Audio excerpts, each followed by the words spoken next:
Monsieur Vento, la parole est à vous. Bonjour, est-ce que vous m'entendez bien? Parfaitement bien. Ok. Donc bonjour, je suis donc Nicolas Vento. J'ai créé la société de Ventosol. Donc enfin, j'ai démarré en 2010 et la société a été créée en 2015. Nous avons le prochain slide. Donc en fait, on travaille sur le domaine du traitement des effluents phytosanitaires. Donc les effluents phytosanitaires, c'est en gros les eaux de lavage des pulvérisateurs agricoles après que les agriculteurs aient traité leurs eaux. Ce sont des eaux qui sont problématiques parce qu'elles sont responsables selon certains experts, de 50% de la pollution des eaux douces et des nappes phréatiques. Ce sont des déchets dangereux. Et donc, il y a la réglementation, et la France est le premier pays en Europe à avoir réglementé ça dès 2006. Les agriculteurs sont obligés de gérer ces eaux-là.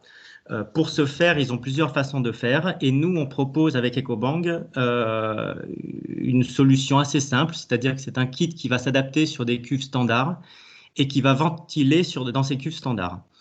Ce qui fait que l'économie circulaire, on est directement, c'est dans les gènes d'EcoBang parce que dès le départ, ça a été conçu pour que le système soit adaptable aux cuves existantes. Donc, on a commencé par les cuves que vous voyez là, donc les cuves de type IBC, enfin GRV, cuves de 1000 litres standard, donc que les clients utilisent. Ensuite, on a été amené à adapter le système sur des cuves en acier, c'est-à-dire que lorsque nos clients ont chez eux des cuves qu'ils n'utilisent pas, on peut très bien les équiper. Donc la photo, ces trois photos-là, ce sont des anciennes cuves de stockage de vin en acier qui étaient donc traitées, qui avaient déjà un traitement époxy à l'intérieur.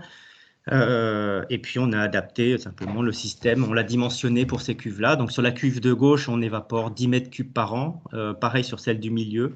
Celle à droite, l'objectif c'est d'atteindre 5000 litres. Elle est en cours de réalisation, hein, donc le client doit encore la repeindre, étanchéifier le trou, etc.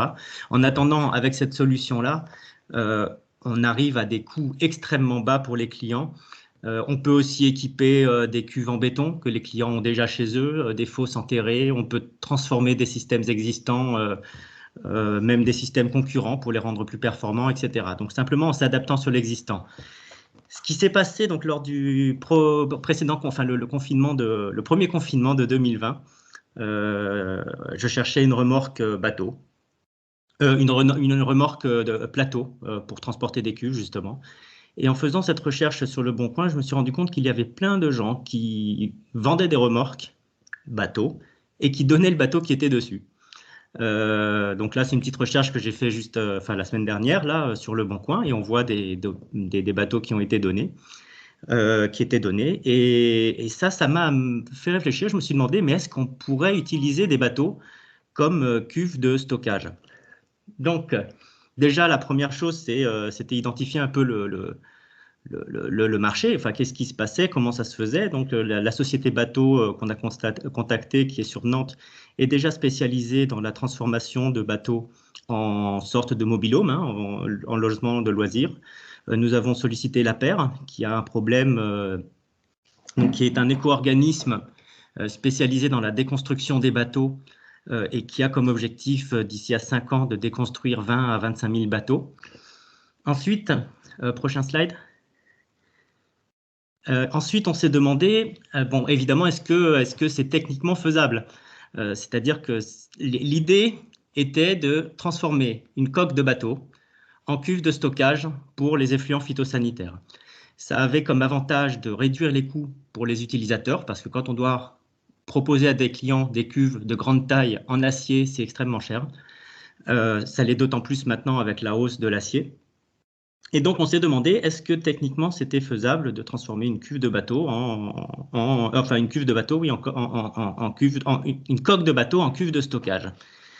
Et donc, pour ce faire, donc en gros, il faut respecter 3 choses hein, qui sont prévues par le Code de l'environnement. Déjà, il faut que le stockage de matières dangereuses doit se faire en double paroi.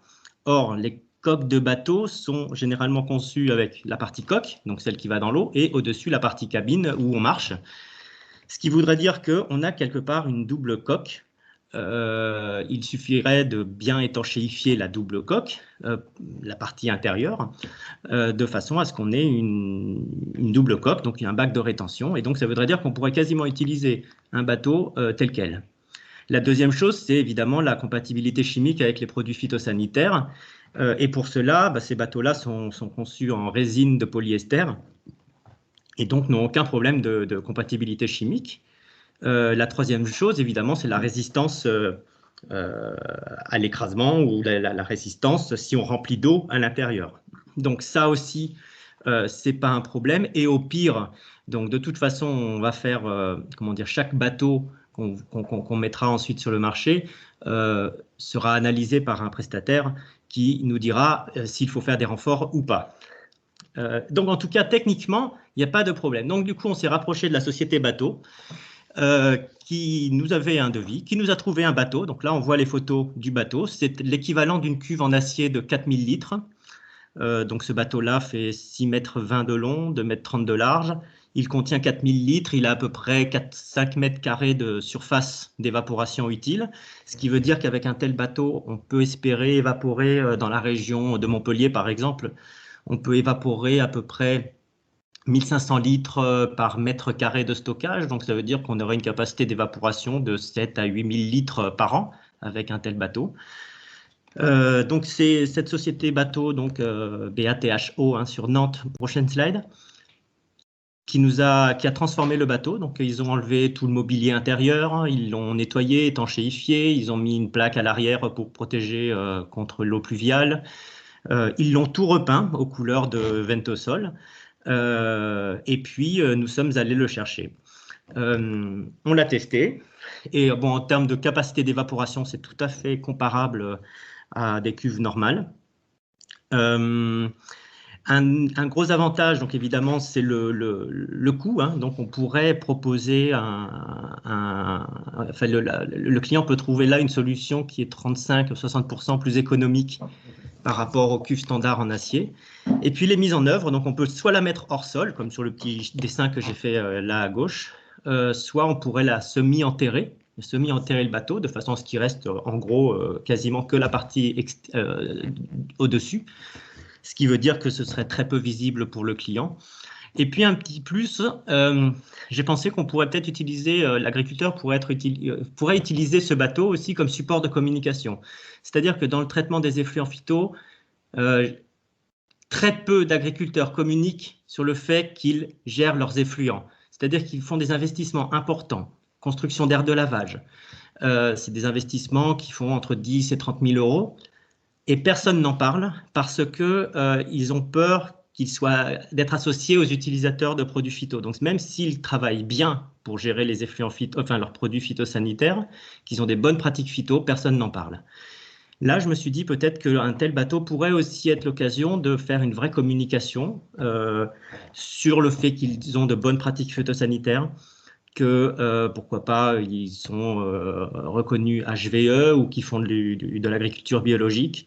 Donc par exemple avec le bateau, on pourrait imaginer une fausse voile sur le dessus comme outil de communication publicitaire, et plutôt que de cacher le système de traitement des effluents phyto, peut-être le montrer de manière plus ouverte. Et je crois que c'est fini. Si vous avez des questions, n'hésitez pas, je suis à votre disposition. Donc là pour le moment on en est aux phases du prototype qui est prêt. Et on va, vous avez eu l'information un peu en exclusivité, puisque c'est pas encore, on n'en a pas encore parlé dans les médias et ça va être fait probablement en début d'année 2022, quoi. Voilà. Merci, Monsieur Vento. Effectivement, c'est une solution très originale qui allie à la fois la gestion de fin de vie des bateaux avec une obligation faite aux agriculteurs de gestion des effluents phytosanitaires. Donc, fallait y penser. Donc, on vous souhaite effectivement plein de réussite dans votre projet, le développement de votre prototype et de votre produit. Je vous remercie. On passe du coup maintenant à la société.